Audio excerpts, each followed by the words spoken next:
So thank you for joining us for the first webinar in the Downtown Windsor Business Improvement Association's Tik-Tok series. My name is Lauren Hedges, and I'm going to be the facilitator today. This session is going to focus on social media marketing, and we will begin in just a few minutes. I just want to leave some time for everyone to join, get logged in, and settled in. So in the meantime, please feel free to submit any questions you might have relating to social media in the Q&A box. You'll find that on the right-hand side of your screen. This form will be open throughout the presentation, and at the conclusion, we'll have time to run through as many of these as possible. If there are any questions that we aren't able to answer today for time or any other reason, we will compile these into a document and share them with you later on this week.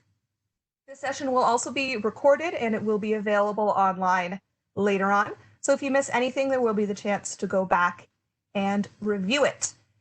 In case anyone likes what you see today, if you're interested in learning a little bit more about how to market yourself online, how to manage an online presence these days, I would like to remind you that we do have other sessions happening in this series.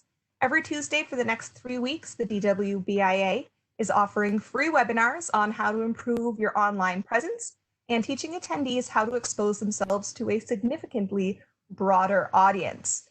So I'm going to put up some information on that for a minute, and I will be back. We'll get things actually rolling around 2:05. Hopefully that gives people enough time to get joined.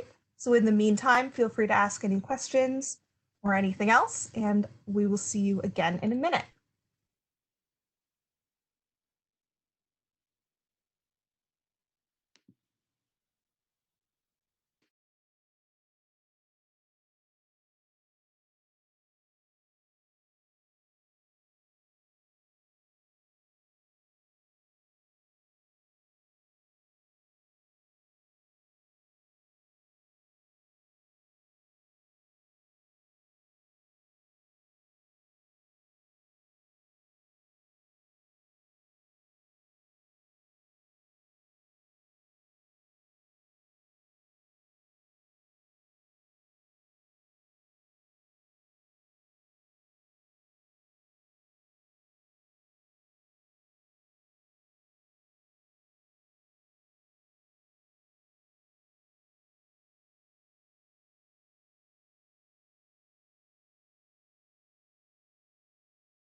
All right, it's 2:05. It looks like we've got a good number of people who have joined us since I last spoke. So to everyone new, welcome. Thank you for joining the first webinar in the Downtown Windsor Business Improvement Association's Tik-Tok series. My name is Lauren Hedges. I work with Parallel 42, and I will be your facilitator today. Today, we're focusing on social media marketing.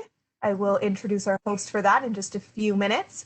Throughout the session, please be aware that you can submit questions at any time through the Q&A box. That you should be able to find that on the right-hand side of your screen.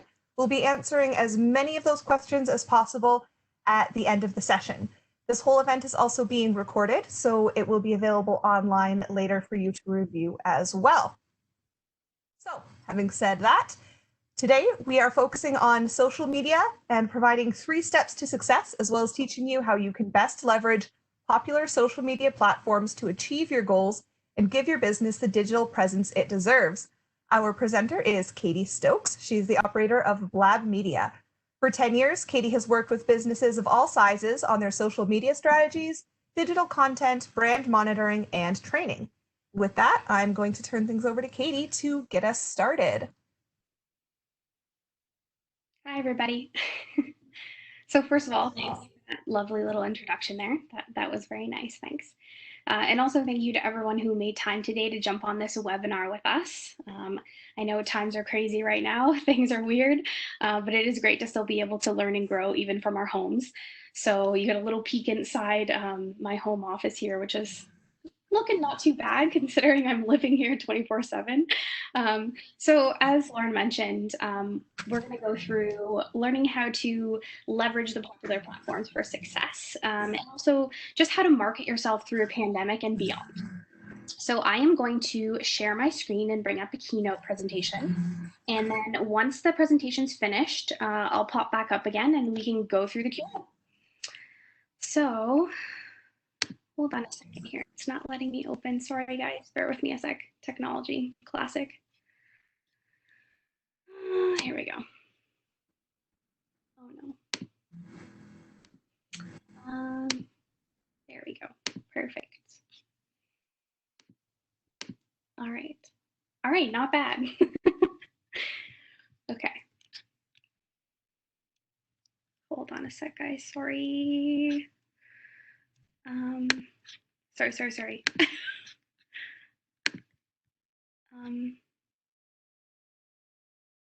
There we go. Okay. Perfect. All right. So let's get started. So let's jump right in. Sorry about that delay there. As per usual, even when I do presentations in real life, this happens all the time, some kind of technology hiccup. So it's all good. All right, so as Lauren mentioned, today we're going to chat about marketing through the pandemic and beyond. So we're going to talk about social media marketing and how you can leverage some of the most popular platforms to help your business succeed in our current crazy pandemic situation and also beyond. So things are scary right now. We've established we are swimming in very unfamiliar waters.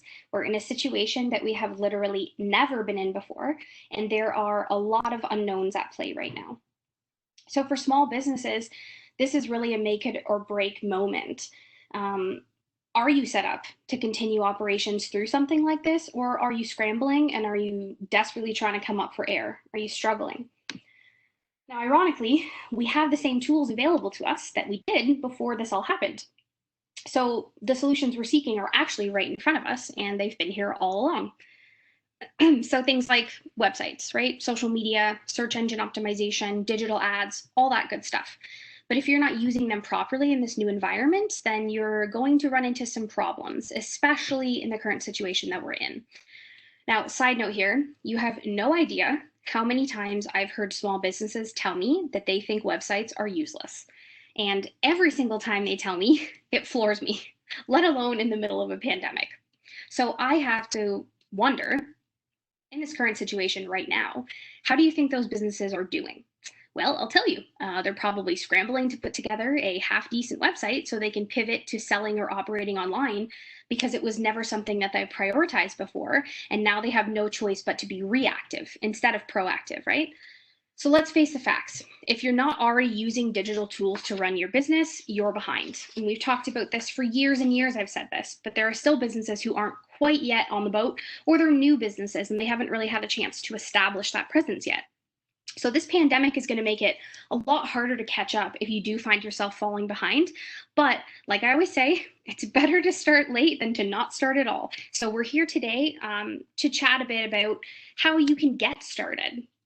So a digital presence is absolutely vital for success. As a small business, I'm sure you've literally heard this 1,000 times. But did you truly understand the importance of having a digital presence? Or is it just starting to sink in now that we're in a new world, a new uncharted territory where it's all that some businesses have to hold on to? So without a website or active social media channels, your business is pretty much voiceless during this pandemic since a lot of other things have stopped, right?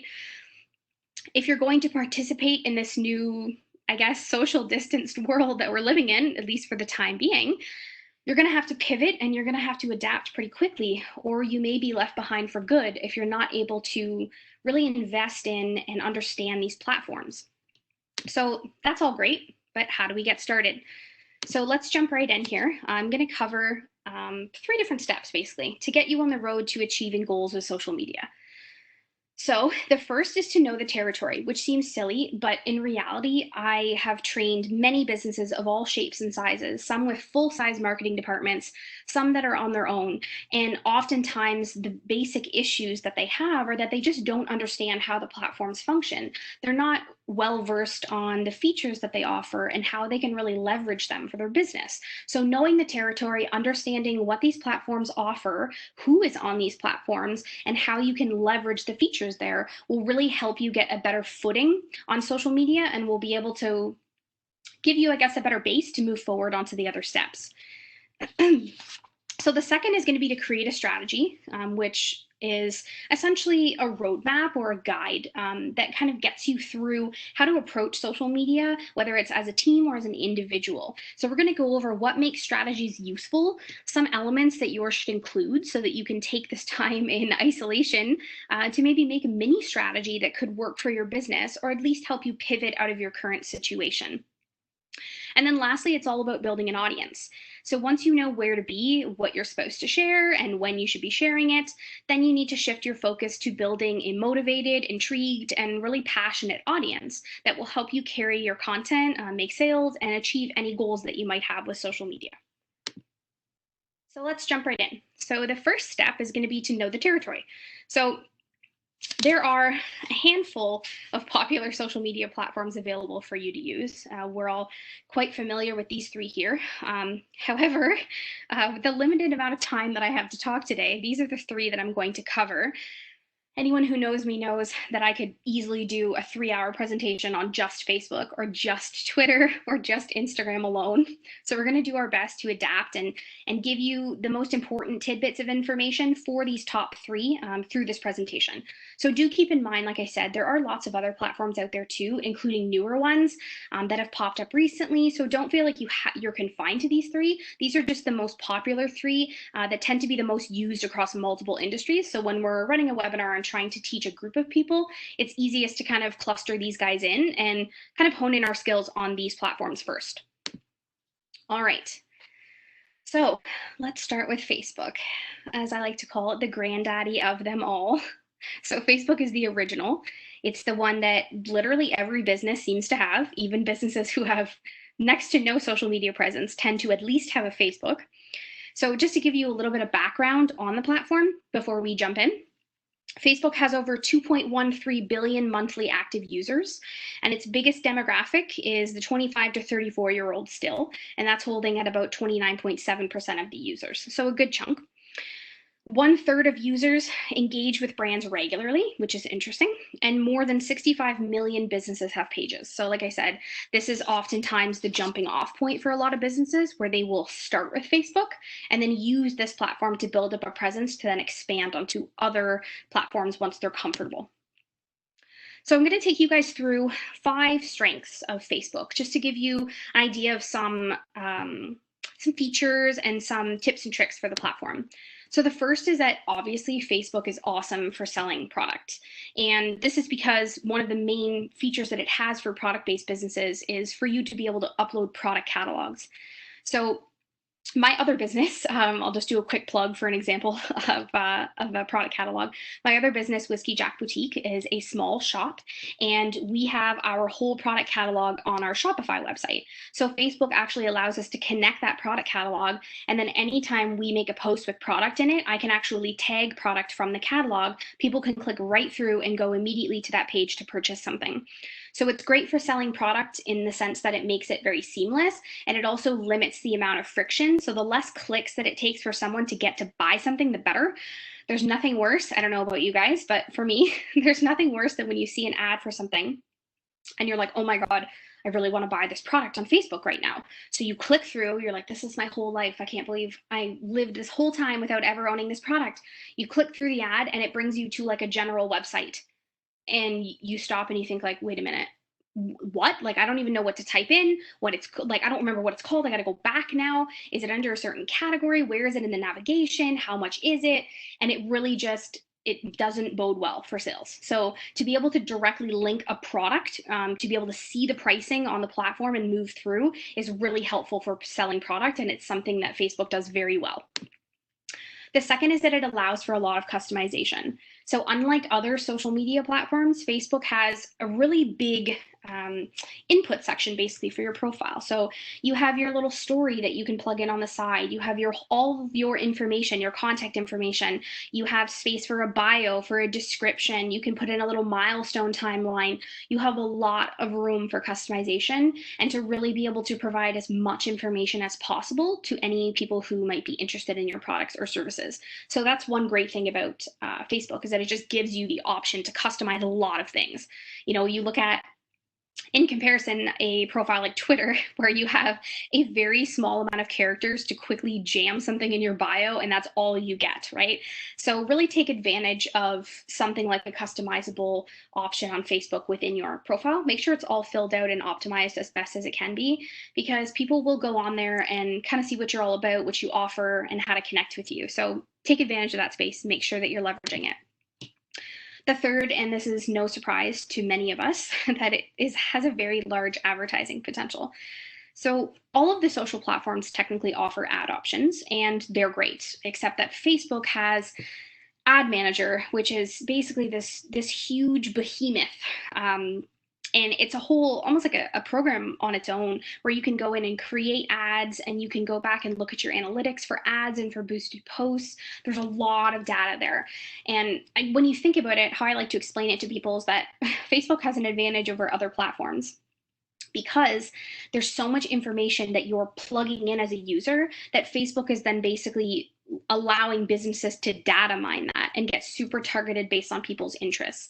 So pages that you like and that you follow, things you've clicked on, what you listed as interests, your family members, where you live, everything that you do on Facebook is tracked, right?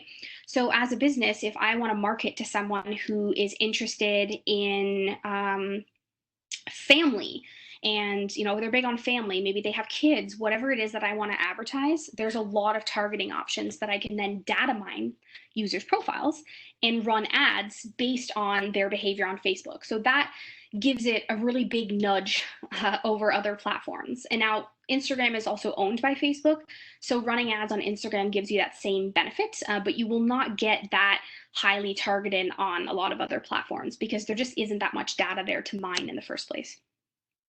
The fourth is that it offers live video with high reach. So live video is still very much a thing, especially now in the midst of this crazy time that we're going through.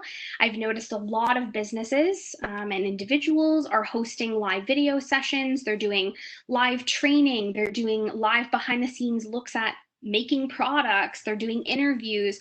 They're trying to do fun things that encourages interaction from within the home from a safe distance. So Facebook has a great live video feature built in. It also has been proven to have much higher reach than organic posts and natively uploaded video. So if you are considering video, you may want to consider how your brand or your business can incorporate live videos. If it's something that may be valuable to you, something that you may be able to manage, I would definitely consider it. And I would definitely start with Facebook to test that out.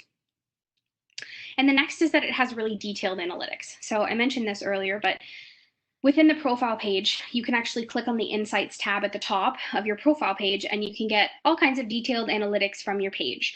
So there are some limited options in there in terms of timeframes that you can narrow by for the overview, but you can basically plug in dates, your decision of when, and then you can see how your analytics and things have changed over time. You can see things plotted out in charts. You can see some graphs. You can see numbers. You can get an idea of when people are online. It's a really good section for analytics. But even more so, the analytics that you'll find in Facebook Ad Manager that are tied to the actual ads or the boosted posts that you run, this is where a lot of the value lies. And I find that where businesses fall flat with Facebook is that they know it's a powerful ad campaign platform, and so they run these ads and they boost these posts.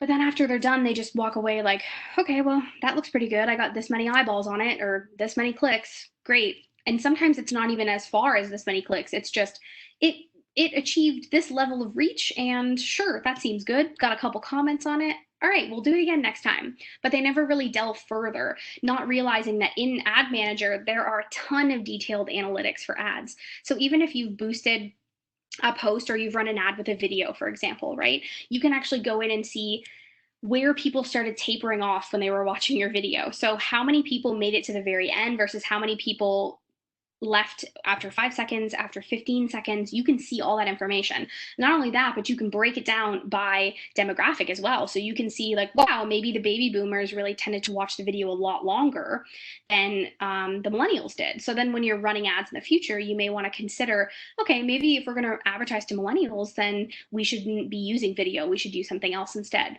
So there's a lot of really, really valuable data there that you can definitely look into. There are also, as a side note, a ton of really good features within Facebook Ad Manager that are very well hidden. And I don't know if they do this on purpose or if it's meant to be a treasure hunt, I'm not sure. But there are definitely some really good features in there. So if you get a chance, go and when you first log into Facebook, click the little arrow at the top and click on Manage Ads, and it'll take you to Facebook Ad Manager. Just go in there and look around at the different menu options and what lives in there, because there could be some really great tools for your business that you may not even know exist. So overall, Facebook is essentially your community of brand advocates. So this is where your cheerleaders live. This is where the people who really love what you're doing and what you're saying, this is where you're posting relevant information and updates for them so that they can share it and they can brag about you and they can help you spread your message to their friends and family. Because as we know, Facebook is a great platform for sharing with people that we trust and that we have established relationships with. All right, so let's move on to Twitter. Now, Twitter I always find interesting because I feel like it seems like people either love Twitter or they hate Twitter. And it's very rare for me to find an in between. Often when I'm doing a presentation, at this point when the Twitter slide comes up is when I will see some people's eyes physically roll in the back of their head like, oh, do we have to talk about Twitter? No one likes Twitter. Why are we talking about this, right? So I can't see your eyes right now, but I'm assuming that there may have been a few of you that were like, ugh, Twitter. Automatically assuming, but if not, that's great. We're going to talk about it anyway. And I'm going to tell you why you shouldn't roll your eyes at it. So Twitter has over 330 million monthly active users, to give you an idea of its size. And their biggest demographic skews a bit younger than Facebook. So they're looking at an 18 to 29-year-old as their biggest demographic overall at 36%. Users are 31% more likely to recall content on Twitter, which is interesting and a very high number. And 75% of B2B businesses market on Twitter. So there's a lot of B2B action here. So if you do own a business that markets to other businesses, this may be a really good platform for you to consider. That does not mean that it's not valuable for B2C, but it just means that if you are B2B, you may want to put this at the top of your list. Okay, so some strengths. Let's go through some options here for Twitter. So I have to say this because I find that oftentimes people forget that social media is not just a place to talk, it is also a wonderful place to listen. And Twitter is a great listening tool. So social media is as much about listening as it is about talking. And if you're not using these tools to search, to data mine, just to learn more about your industry, about other leaders, about competitors, or even about yourself, then you're really not leveraging these platforms enough. So Twitter is essentially almost like a mini search engine in and of itself, as with most social media platforms now. And it's really great as a listening tool because there are people having casual conversations back and forth on Twitter all day, every day, talking about anything you could possibly imagine. So typing in keywords, typing in hashtags, looking up users, and just seeing what people are talking about, even looking up your business and seeing if anyone's talking about you, is a great way to use Twitter, or to at least dip your feet into the platform and see how it functions and how you like it. The second is that it has very few dialogue roadblocks. So, what I love about Twitter is something that Facebook just will never offer, and it's that it has very few dialogue roadblocks. So, when I want to talk to someone, I can literally message anyone in the world at any point in time about anything I want. I can publicly tweet at them, I can send them a DM, a direct message. I have so many options for talking, and there's no restrictions unless it's a private profile, which the very vast majority of Twitter profiles are open and public. So that's a very minimal concern. So that's great because if you want to just start conversations or be part of conversations, if you want to host chats and get to know people, get to know your target market better, this is a great platform to do that.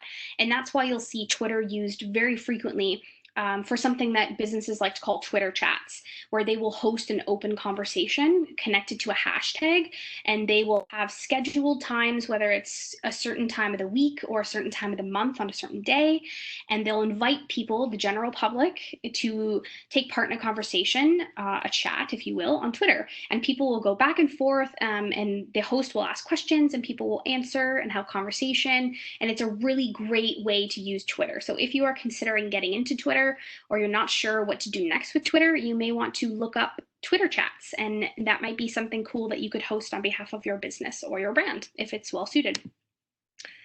The third is that it's easy to get information quickly, so using tools like hashtags. So I find that this can either be a strength or a weakness for some businesses, depending on how comfortable you are with the tool. So Twitter is very fast paced, as we've learned, and I have seen a lot of business owners immediately get turned off from using it because it moves so fast that it can be difficult to keep up, or it can feel stressful to try to maintain pace with all these accounts that are pumping out, 15 tweets a day, and you can barely get one, right?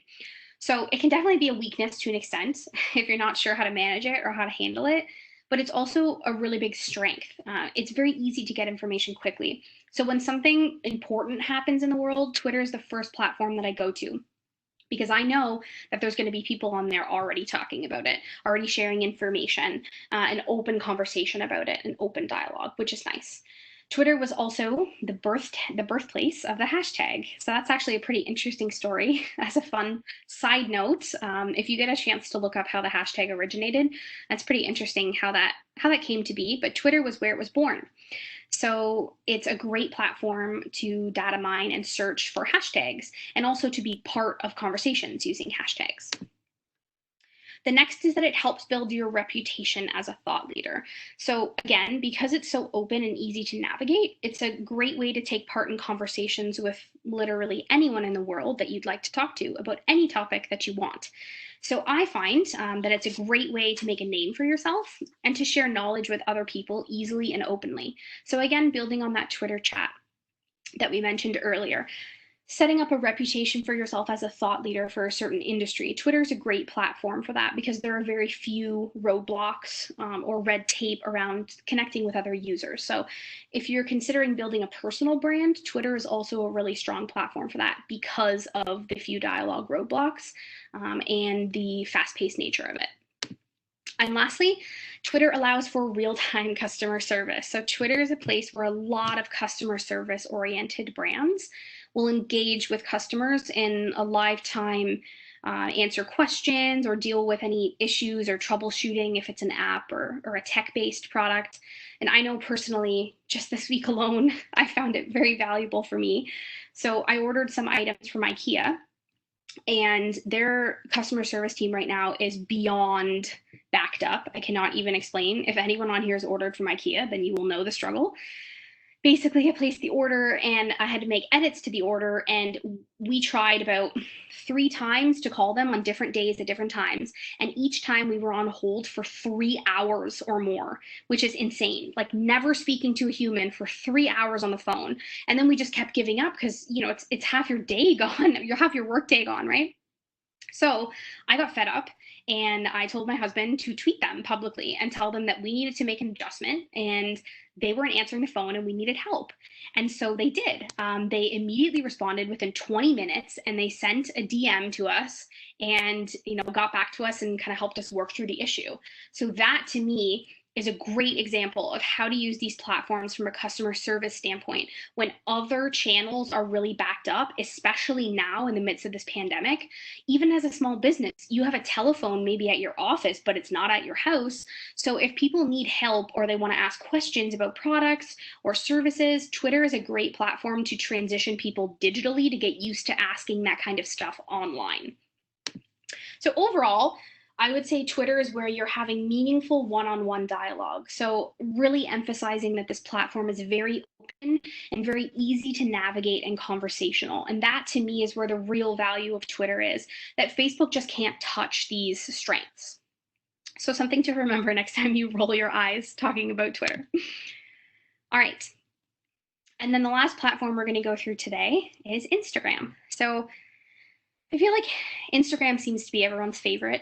It's everyone's best friend.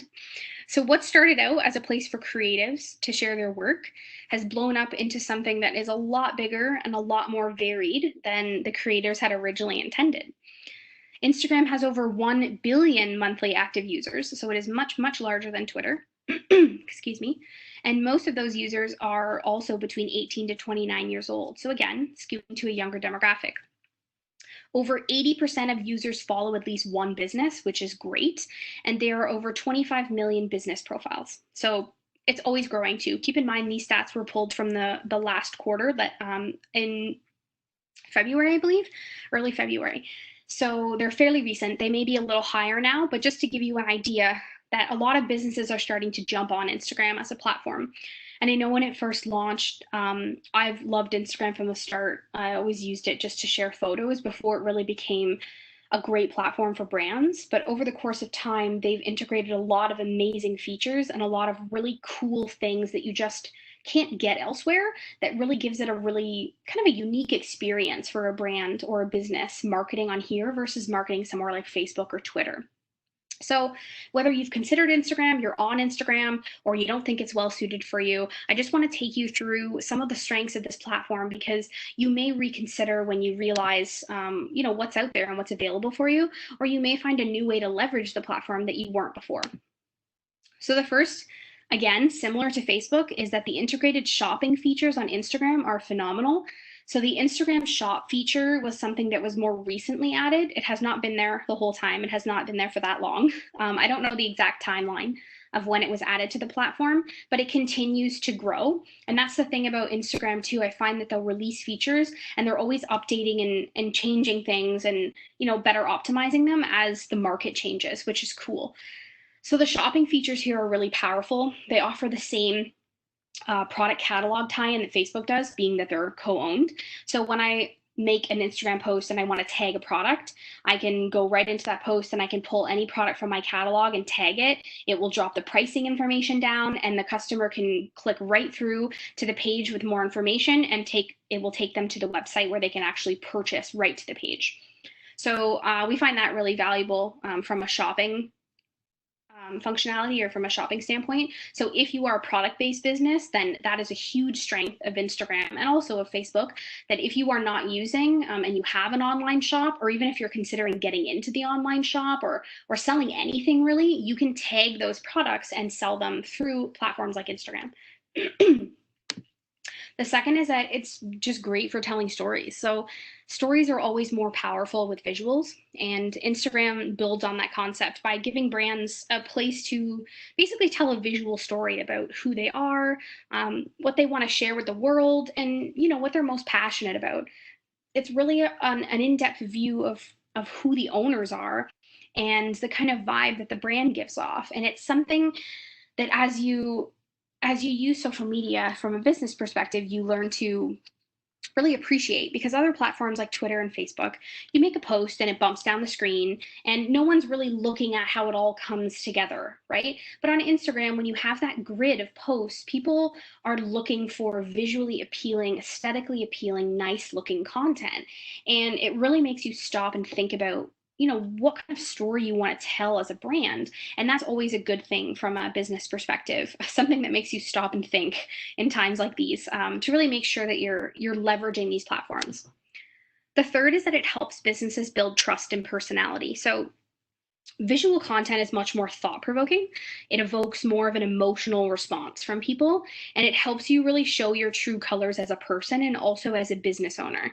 So what I like most about Instagram is something that a lot of businesses hate most about Instagram, and that's that you can't hide behind links or shared articles.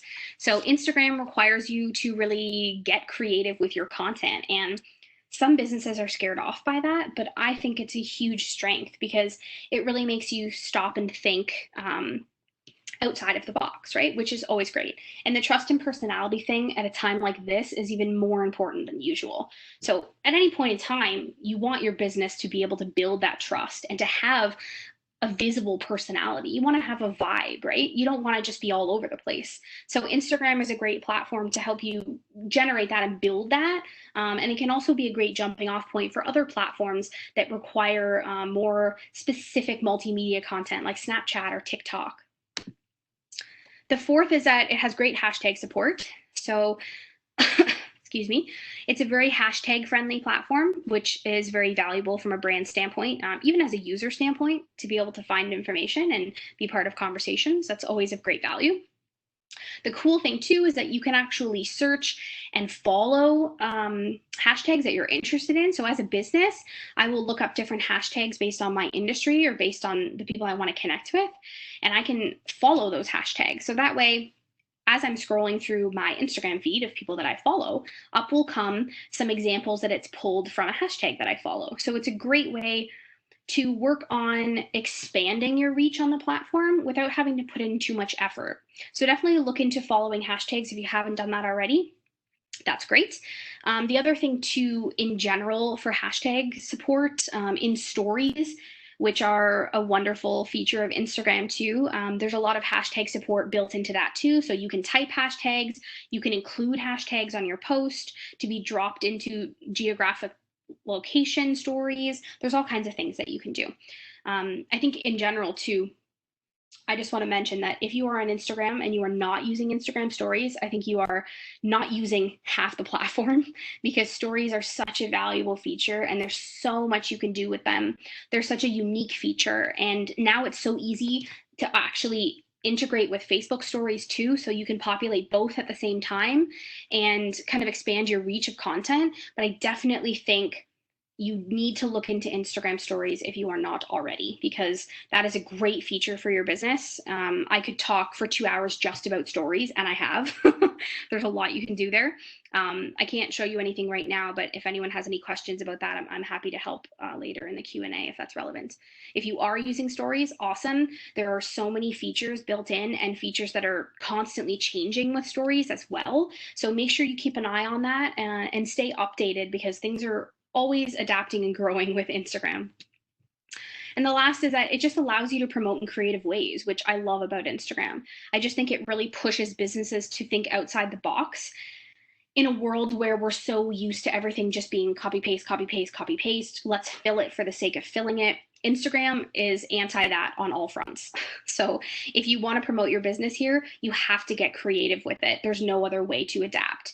So basically how I like to think of it is, if you have a blog post, for example, and you want to share that on Facebook and Twitter, great, you can totally do that. You can paste the link, it'll pull up a nice picture, you can add a question or add your own text above to generate some conversation, and you post and you're done. Now on Instagram, you can't do that. You cannot post links and captions at all, so that's not an option. So you can change the link in your bio if you want to reference that, but the actual content that you post has to be a picture or video. So it forces businesses to really look at their content like something like a blog post and say, okay, if we want to share this on Instagram, what is a graphic that we could either pull from the blog or that we could source online? And what's a fact we could share? A piece of information that we could share? What's a question we could ask that's relevant to this topic? So it really forces them to promote themselves in more creative ways and to learn how to better adapt their content to different platforms, which again makes it a good jumping off point if you're curious about exploring other platforms that require the same thing like Snapchat or TikTok. So overall, Instagram is a place where you're really humanizing your brand through colorful photos and videos. You're giving yourself a personality. You're building trust. You're creating a visual brand so that people can better understand who you are and what you're all about and why they should support you. Excuse me. So, before we jump into the next phase, I just want to go over some general best practices to chat about, whether you're already active on social or you're just kind of starting, just some general best practices that I think are good to know. The first is to secure your usernames. So if you are already active on some platforms and you're not on some others, but you're considering like, hey, maybe I want to get a Twitter account, but I don't know, I'll revisit it, not sure yet.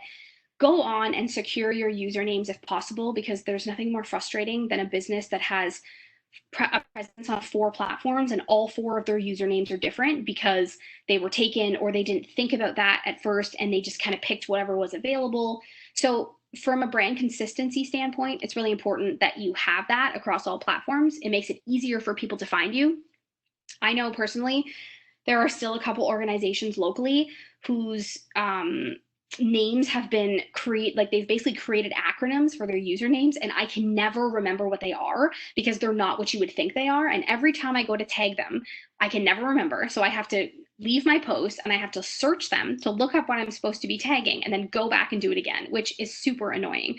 And now for me, I'm doing it because I have to, but other people are not going to dig too deep to find you. So make sure that on a surface level, your usernames make sense and they're as cohesive as possible across the board. The second is find software or talent to help you fill skill gaps. And I think this is really important. And a lot of businesses just think, okay, I'm on my own, I'm a small business owner, I have to figure this out. And I totally understand that because I sometimes have to do the same thing, right? I'm a solo entrepreneur. And sometimes if I have a task to complete, if I can't complete it myself, I have to figure out how to get it done. So for me, the most efficient way to approach social media is to find software or actual humans to help fill any skill gaps that you might have. So let's say, for example, you're not really great at writing. Or let's say you're not good at designing things, you don't know how to do that. Or you don't have time to post all the time, so you're trying to find a way to balance your schedule better. Find software solutions, apps. There's all kinds of free things available, as well as paid for very minimal, that will make your life so much easier. And then once you manage to fill those skill gaps, approaching social media becomes a lot easier because you're not stressing out just at the thought of creating the content. You can then focus on where you need to focus, which is really leveraging the platforms, learning about your audience, engaging, and you're not spending so much time wrapped up in how do I even write this or where do I even get this graphic from, right? So definitely look into that. There's a ton of different really great solutions that you can find across the board now, especially. The third is do not auto post across platforms. There's nothing that angers me more than when a company takes the exact same post, word for word, all 27 hashtags, and then auto post it to Facebook. So if you are going to use a scheduling software, take the time to edit the posts that you're sending out across platforms. What you are sharing on Facebook is not going to look the same as what you're sharing on Twitter. Your character limit is massively different, first of all. The platform functions differently. The number of optimal hashtags are totally different. So it's really important that you have a piece of content and you want to share it, great. It's really important that you break it apart and that you custom schedule something for each platform. It can be very similar, but it just don't make it the exact same because it'll look like you don't know what you're doing. And oftentimes that'll cause people to roll their eyes or they'll get annoyed when they see, a bunch of hashtags on Facebook when they're like, oh, this isn't Instagram, right? So just try not to make those missteps as a business because it's extra barriers that you have to go through. Oh my goodness, sorry. So the fourth is make time to engage. If all you're doing is posting on social media and leaving, you're missing the entire point of what social media is, and basically 50% of the job that you should be doing. So what's great is that it's a two-way street for communication. So if you're not commenting and you're not engaging with other content or other users, you're never going to grow your pages to the extent that you want to. If you just keep posting and leaving, you're never going to really build those communities. So it's super important that you make time to engage. Now, when I suggest this to clients, I always say this doesn't mean that if you don't do this for an hour a day, you're going to fail. It means look at your daily outline of tasks and ask yourself, how much time a day can I commit to engaging across platforms? So maybe it's 20 minutes a day per platform that I spend looking at other content, commenting on other stuff, viewing stories, right? Having a conversation, tweeting someone, 20 minutes per platform. If that's what you can manage, then that's what you will do. 5 minutes per platform is still better than no minutes per platform.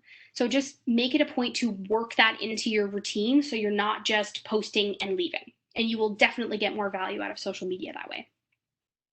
And the fifth is to invest in paid ads. As much as we like to think that organic growth is amazing and spectacular, it can be good, and you can definitely grow things organically. It happens all the time. With the right amount of investment in terms of time and energy, you can do that. But a lot of times you need a little kickback from a paid perspective. You need to just get the ball rolling a bit. And investing in paid ads will really help that, especially on platforms like Facebook that really cannibalize your organic reach to the point where it's very, very minimal. And every once in a while, if you just throw 25 bucks or 50 bucks at a boosted post just to get out there and to keep your content in front of those eyeballs, it will really help remind people like, hey, this business exists. Look at the cool stuff they're doing. Look what they're sharing. I got to remind myself to check that out. I got to remind myself to follow their posts, right? So just consider that. And again, investing in paid ads doesn't have to cost you thousands of dollars a month. Some businesses will spend $25 twice a month. Some businesses will spend $250 on one post, right? It's all about how you want to maximize your budget as a small business. Because again, I completely know what it's like to have very limited funds, but do not be deterred by that. The minimums per day on ads are very low, so you can start small and build up if you find it valuable. The sixth is to focus on consistency. So it's not about being repetitive and pushy. That's not what I'm trying to say. It's about having a consistent vibe or, like a personality or a style for your business on social media. So your content and messaging should be consistent across the board. The seventh is don't try to be everywhere at once. So you want to start small and you want to grow. Don't feel like you have to be on every single platform at once to succeed. It's about knowing who your audience is and on which platforms you can find those people. If you try to stretch yourself too thin, you will not succeed. You will just stress yourself out, and you will eventually it'll get backburnered and you won't achieve the goals you want to achieve because you're spending so much time just trying to maintain that you don't have time to grow anything. So even if you're only on one platform, really focus on that one platform and invest in learning more about it and how you can use its features better and how you can run ads more efficiently, and really hone in on that and focus on making that a quality platform. And that kind of ties into the eighth one too, and that quality over quantity is always what we're aiming for here. So I know it sounds super cliche, and we've probably all seen those motivational graphics that literally say this, but focusing on creating or sharing quality content instead of trying to meet some made up number in your head of a certain number of posts you're supposed to have every week for the sake of meeting a number goal, it's not what you want to do. So don't stress yourself out thinking, oh my God, if I don't post 7 days a week, I'm never going to succeed. I'm not going to meet my goals. But oh my God, I don't have time to post 7 days a week. Oh my God, I don't have time to create 7 pieces of content every week, right? So you don't want to put yourself in that position. Focus more on quality. So if you dial back those 7 posts to maybe 4 posts a week, you can really post 4 things of quality instead of 7 things that you've just blasted out for the sake of taking up space, right? So do not stress yourself if you don't have time to commit 7 days a week to post, because that's not always necessary. It's about focusing on the quality of what you're sharing instead of just pumping out content. All right, so we are moving on to the second phase where we're going to talk a little bit about strategies. So the next step after you've learned more about these platforms and had a better understanding of how to leverage them is to basically create a strategy for yourself. So this is a master plan of developing and sustaining your brand online, basically. I like to call it a roadmap. It kind of lets you look at the future, both short-term and long-term, however you want to lay it out. Your strategy document will help get you from point A to point B and then beyond.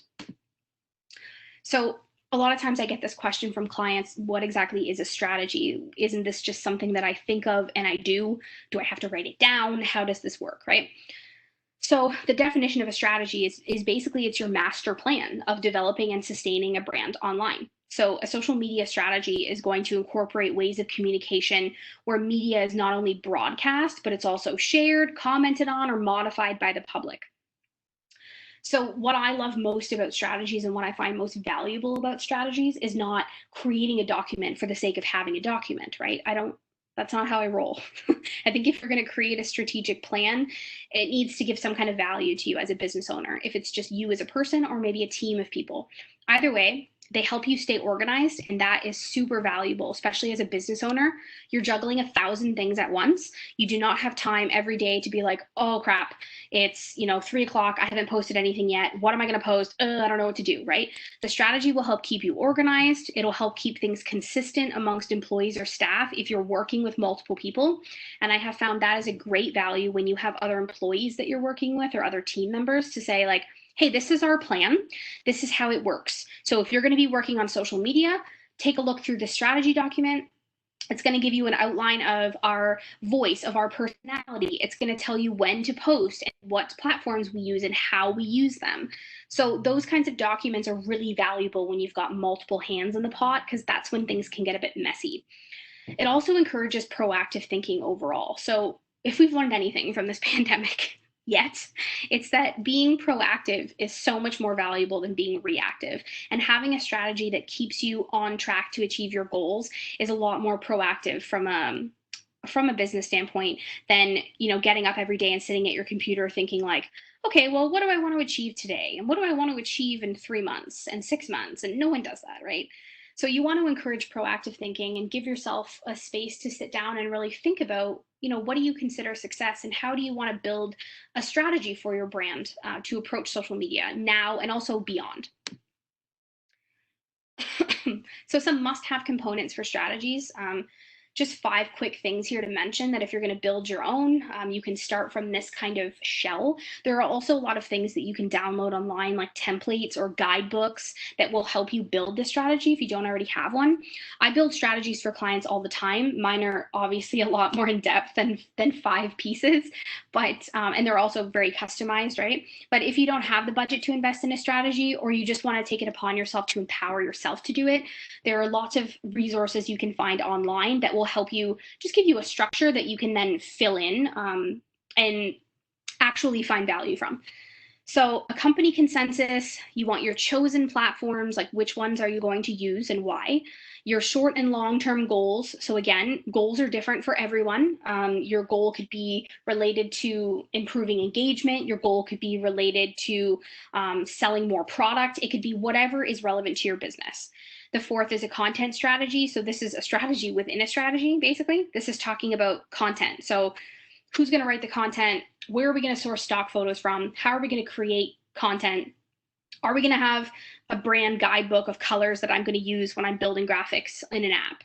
What kind of fonts are we using, right? All that kind of content strategy basically falls into the overall umbrella of the strategy in general.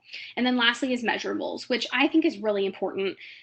A lot of times clients will set goals for themselves, but then give themselves no way of measuring whether or not they're succeeding. So it's really important that you choose measurables that are based on your goals. So for example, if you want to increase the level of engagement that you get on your content and you want to have it reach a certain percentage, like say your goal is to have a monthly average engagement of 10%, right? That's high, but can you do it? I don't know. Like, let's measure and see. Each time you make a post, you go in, you look at the data behind that post, and you see what the engagement rate is. How did it do? Okay, this one did really poorly, so maybe we shift our focus and we share a different kind of content. Or maybe it's just the way that we worded it, so we can play around with that, right? But the point is that you always need to come back to those measurables. So your measurables will be determined by which goals you choose. So it's important that you sit down and look at analytics and ask yourself, if this is what I want to achieve, how do I know that I've reached my goal? And then pinpoint and pull certain analytics from your posts, from your monthly overviews, from anything that you're sharing online, and figure out what means success to you and how do you measure that, so that you don't feel like you're just dumping money and effort and time into something that is not giving it back in tenfold, right? Which I hear a lot with social media, about the ROI of social media. So, excuse me. Consider having a contingency plan in place for future situations like COVID-19. Obviously, this is very uncharted territory for all of us. We weren't expecting this, we didn't see this coming, and if we did, we weren't exactly sure what it would look like when it got here. You never know when you may have to hit the brakes on your strategy and pivot to adapt. So being prepared, being proactive makes it a lot less scary to manage. So this is a new landscape, right? It's a whole new ball game for us, but it's also a really great learning experience in disguise. I always like to be, I always like to be of a positive mind and try to think of this from a different perspective, right? So, like, obviously, being prepared makes everything less scary. You'll be better able to pivot your service offerings or your business model in general if you have all the pieces in place already to be successful. And it's just a matter of, pivoting quickly to adapt. It's a reminder that being proactive is super important, especially when it comes to building your business presence online, because you literally never know what's coming. We have no idea how many times we're going to see pandemics like this pop up in the future, or we have no idea when some kind of disastrous situation could happen that forces us all online. It forces us to close our doors or change our business strategy. So if you are prepared, it will be a lot less scary to manage. And that goes for any marketing in general. The more prepared you are, the more ready you are to adapt. It'll be less like you're running around with your head chopped off trying to fix things. It'll be more like you're just shifting seamlessly to another option. So the last step of the three is to build an audience. So once you're more familiar with the territory and you've got yourself a strategy to work from, it's time to now work on building your actual audience on these platforms. So basically, your job is to make your content irresistible. So you want to convert these visitors that are checking out your pages, liking your posts, you want to convert them into fans with irresistible content. So you want to share things like company updates, data and other insights, maybe into your industry or into some research you've done personally, into other user insight, opinion pieces, interesting articles that you might find online from third-party sources like blogs. And then obviously don't be afraid to have fun with it. Your content doesn't always have to be serious regardless of industry. There's always room for some fun. So don't feel like you can't incorporate that as well. I also want to note that company updates are so valuable, and so many clients I've worked for have really looked past these, like, yeah, no one cares. They just want to see us sharing information about products or us sharing very specific blog articles related to the industry. They just want to learn, and they want to see what we're sharing, right? They don't care about us as people. But in reality, people do. And the content that always outperforms other content is continuously across industries, always company updates. People want to know what your company is all about, what your office culture is like, who are your employees? What are you guys up to? What are some fun projects you do? What are some things happening behind the scenes that are more casual content, right? That's what they want to see. And I think a lot of companies are really afraid to share that, or they don't know how to share it. And I always advise, if you're not sure how to get those updates out of people, if you're working in a department with multiple people, for example, and it's not just you, consider basically hiring or promoting someone, I guess, to be more of a brand advocate, where that person is in charge. Like, maybe it's an employee that loves taking photos and they're always taking pictures of things. They love being involved with everything. They're very social. Those are great people to kind of to back and say, okay, hey, we see you love doing this. Let's talk about creating some content for social media. Like, maybe we could go around the building every however often and interview employees, or take behind the scene pictures of things happening, shipments coming in, people's cool office setups, whatever it might be, right? Team photos at a lunch. So if you can find an employee within that already has those skills and is excited to contribute, then it might be easier for you to kind of pivot to sharing company updates like that. If not, and it's just you, then it's a matter of reminding yourself that everything you do is a content opportunity. And I tell myself this all the time. My friends make fun of me, my family makes fun of me, but anytime I'm out somewhere doing something, it's a content opportunity. Even if I don't use it right away, I take some photos. Maybe later I could use them in a presentation. Maybe I could share them in a story with an overlay. Maybe I could use them for the background of a graphic I'm making, or I could just use them as a fun post saying, like, hey, I went out into the community and I did some cool stuff today. Here's the business owners I met. Here are the things I bought. That kind of stuff people like. So definitely keep that in mind at the top of your radar when you're looking at making content. I also think it's important at this time, based on what's happening around us, to acknowledge our very unusual circumstances with timely content, but it's also important to post other things too. So you don't want to overdo it on the pandemic related content. As a rule of thumb, for every post you make that relates back to the pandemic, I would recommend that you make maybe 2 others that don't relate to it. And that way you can kind of find that balance.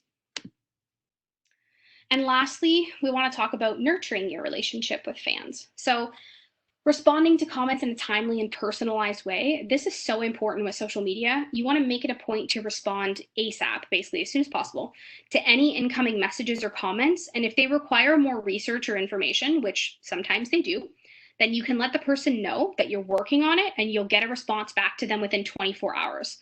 Personalizing messaging is also really important. So it's going to show more authenticity and character if you do that, as opposed to just being like, hello, here's the answer to your question. Instead, it's like, hey, insert name here. Thanks for reaching out. We appreciate the input. You know, let's chat about this, or how can we help you? More casual conversation that sounds less like a robot and more like a human. The second is you want to initiate and engage in discussion. So remember that social media is a two-way street, and I mentioned this earlier, but it's super important to remember this. If all you're doing is posting and leaving, you're only doing 50% of the work. So make more time to engage and initiate discussion. The third is to thank fans privately and publicly, and simply a small and simple thank you can go such a long way online. So don't ever underestimate the value of that. The fourth is ask for and incorporate fan input. So people want to be involved. They want to give their opinions. They're excited. You can leverage your audience by asking for input, whether it's creating polls or going through posts and asking for opinions, generating little focus groups, whatever it may be. Don't be afraid to ask for and incorporate their input. And the fifth is, well, whether you want to admit it or not, you're going to receive some criticism. So learning how to respond to it in a thankful and professional way will go really far from a brand standpoint to make sure that you're prepared to deal with these situations as they arise. And then lastly, how do you adapt to the pandemic? So 5 quick things here to remember in the midst of the situation that we are currently in, and I mentioned this before, is find a balance. So at any time, it's always important to find a balance with what you're posting, but now even more so than ever. Do not ignore the pandemic and pretend that it's not happening and continue marketing like usual, but also don't spend all of your time talking about it either. So just find a balance and a way to be part of the conversation without taking over the conversation. The second is be careful not to exploit anyone in the process of marketing. And this is, I think, a general tip, but especially now in times like these where, you know, you're seeing a lot of hateful and unnecessary content being shared online. Just be careful not to exploit anyone in the process. Be mindful of what you're saying and who you're speaking to at all times. The third, again, general, but even more amplified right now. If you can stay away from politics or associating yourself with a specific political party, you are better off that way. Stay away from it if possible in general. The fourth, consider supporting frontline workers. So whether it's a giveaway, a special offer, maybe it's a donation, consider ways that you can support frontline workers locally through your marketing efforts. So that might be a really fun way to give back to the community, to give you some extra press at a time like this, and also to help you build new partnerships with other businesses or organizations, and to give your company an opportunity to jump into that whole give back and charity donation area that you may not have touched before. And the fifth and most important is please think before you repost or share content. I say this to everyone, even individuals, because spreading fake information related to the current pandemic situation is a huge concern right now. A lot of social media platforms are getting flack for removing information that is considered harmful or unsafe to others. So make sure your brand doesn't make any missteps here. Double check every single thing you're sharing to see who the original poster is, and make sure that the content is legitimate and it's something that you want your business to be associated with. Just be very cautious of that. So as we wrap up here, I just want to go through some takeaways, some quick reminders. So 3 things not to forget.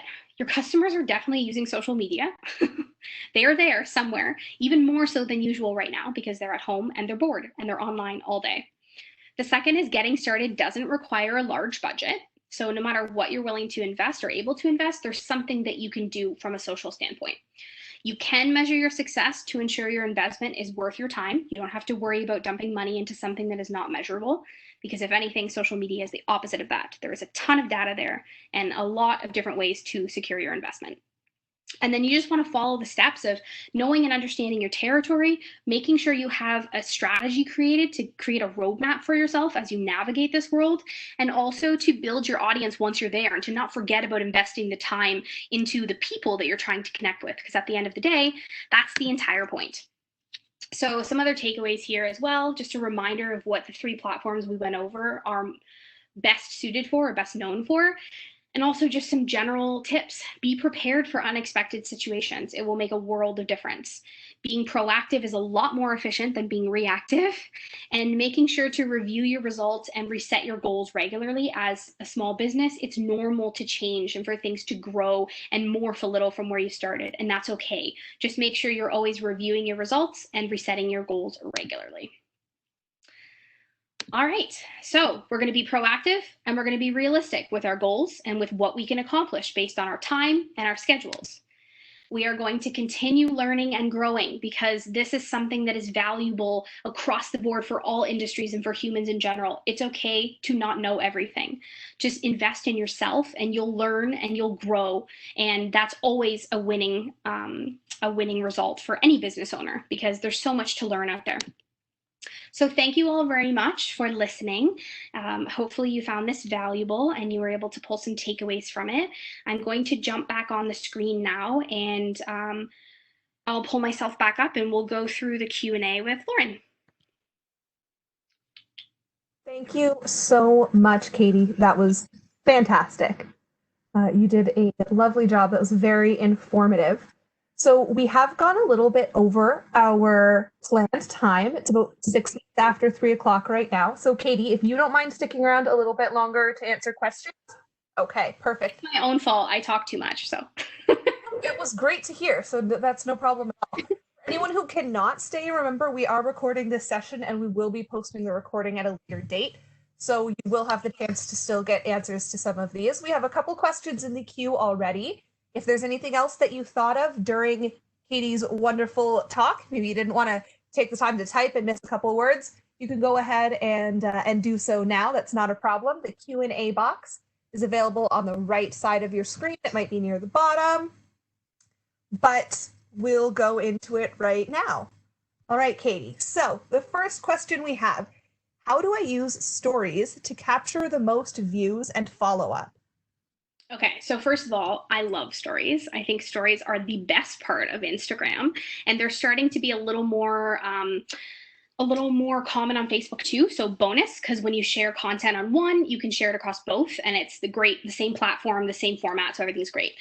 If you're wanting to use stories to capture more views and to generate follow-up, it's important that you really think about why you're using stories, right? So if that's your goal, then you better have some way for people to follow up. Or if you want to be seen in more stories, consider using geotag. So every time I share a story, I always tag Windsor, Ontario as the location, because that means that my story will show up in the general Windsor, Ontario story, where Instagram basically compiles all the stories with that geotag and puts them there. Also consider using hashtags in your stories as well. I always use hashtags in my stories. Local specific, if I'm looking to reach out to people locally, I'm going to share a hashtag like hashtag Windsor, Ontario, hashtag YQG. I always include stuff like that in stories. It's a great way to basically increase your reach without having to try too hard. If you're also looking to capture more views, consider what you're sharing in stories in general. Learn more about the features on there, because there's a lot of really cool stuff you can do. I know most recently Instagram just added gift card stickers. They added a thank you sticker. They added these really cool small business shout out stickers where it lets you like tag the business, and it will pull 3 photos from their most recent post, and then you can kind of brag and share that you love this business or you support this business. So there's a lot of really cool features in there, even learning like how to change the background color or how to change the colors that you're using when you paint, and like different ways to drop photos in. There's honestly, we could do a training session just on stories. So if I were you, I would look at a source like maybe Social Media Examiner, and look up some of their Instagram story tutorials. There are some really good stuff on that website that you might be able to find some tips and tricks that you don't already know, because it's kind of hard through here knowing like what level you're on. But excellent, thorough response. I Also enjoy stories. They're fun. I love them. So our next question is in relation to going live. Would you note on a post when you plan to go live? So if I'm ever going to go live, I would always make a post in advance letting people know. So I find that the most effective way for businesses to do this is to give people a heads up because it's like a webinar, right? If you just happen to be online, okay, bonus, I'll check it out. But if you really want people to commit to seeing something and it's important and it's part of your content strategy, then you need to consider creating promo graphics to say like, even if you create a schedule, I find that's easy as well. So like if every Tuesday at 2 o'clock, that's your brand's thing, and it's like Tuesdays at 2, and then you always have a graphic every week that goes out maybe a day in advance saying, just a reminder, tomorrow's chat, Tuesdays at 2, here's the topic, right? Or here's what we're going to go over. It's almost like creating a podcast in a way where people will continue to come back to get that content, but you have to let them know it's happening. Because if you just go live without anyone knowing, it's often not as valuable. So that's why a lot of businesses will be like, well, I tried it and I got 5 viewers. Well, did you tell anyone you were doing it? So yes, that's important. Makes sense. So you mentioned this briefly that you don't like when you see 27 hashtags on a Facebook post. But how a lower number of hashtags? Basically, how do you feel about hashtags on Facebook?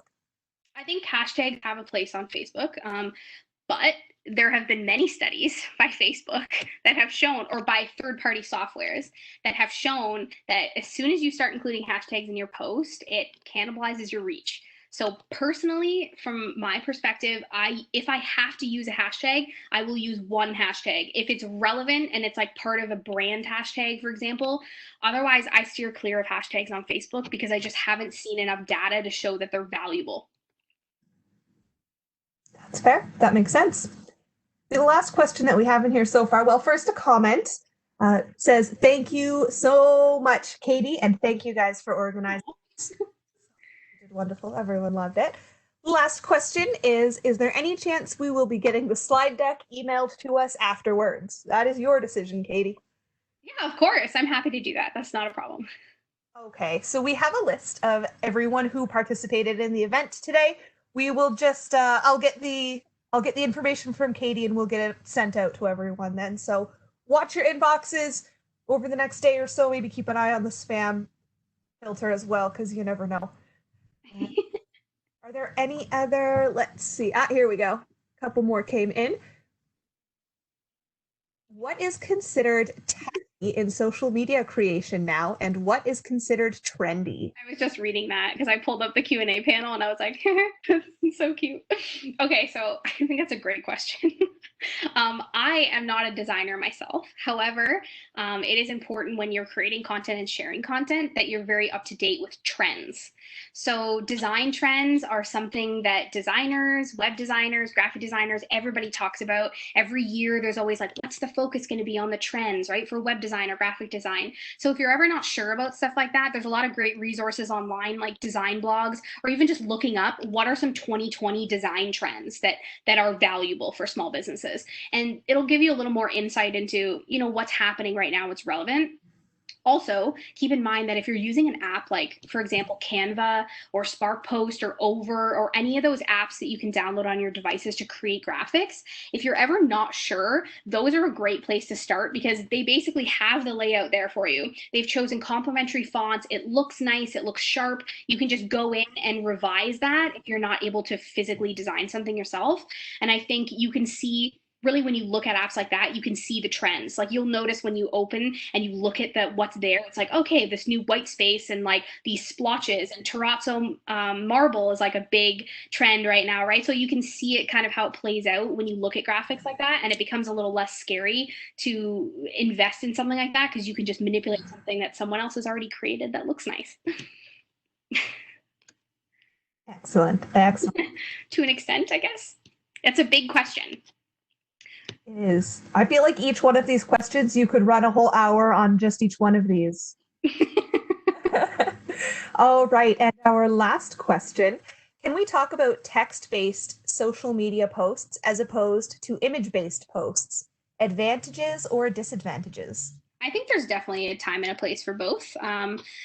I think the thing with images, moving content or images in general, is that it breaks up the clutter of the feed. So I don't know if you use social media the same way I do, but it's like a constant scroll. And then every once in a while something catches your attention and you're like, ooh, double tap, I like that, right? So it's not often that a text-based post will catch my attention, even on a platform like Twitter, where it is all just typing, typing, typing. If you see something in there that's moving, or somebody uses a GIF on their post, it really makes you stop scrolling, like, oh, cool, what's this, right? So it's all about cutting through the clutter. I definitely think there's a time and a place for text-based posts, but I would say 99% of the time I try to incorporate some kind of visual, whether it's like a poll or it's a GIF or it's a graphic or a moving image of some kind, because that tends to draw more attention in the feed when people are just mindlessly scrolling.